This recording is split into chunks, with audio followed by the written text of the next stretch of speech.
পৃথিবীর প্রত্যেকটা বাবা বোধহয় তার সন্তানকে এই কারণেই এত চোখে হারায়।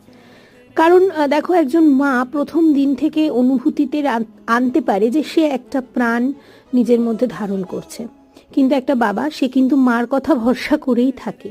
তো আমার হাজব্যান্ডকে আমি দেখলাম আমার এই গোটা মেটার্নিটি জার্নিটায় কখনো নেচে মন ভালো করেছে, কখনো কোনো কিছু রাত 11টার সময় বলেছি সেটা এনে দিয়েছে।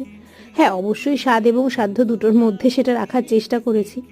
তো আমার জীবনের সব থেকে কাছের বন্ধু, যার কাছে খুন করে এসেও আমি অবলীলায় স্বীকার করতে পারি, সেই মানুষটার ছিল জন্মদিন। আর তোমরা অনেকেই জানো আমি আমার হাজব্যান্ডকে বড়দা বলে ডাকি। তো আমার নিজের কোনো দাদা নেই, তো সেই ক্রাইটেরিয়াটা ফুলফিল করার জন্য আমি প্রথম দিন থেকে, মানে বিয়ের পর থেকে আমি এই নামটা ধরেই ডাকি। তো তার এবছরের জন্মদিনটা খুব সামান্যভাবেই করার চেষ্টা করেছি। তার এবারের গিফট আসছে।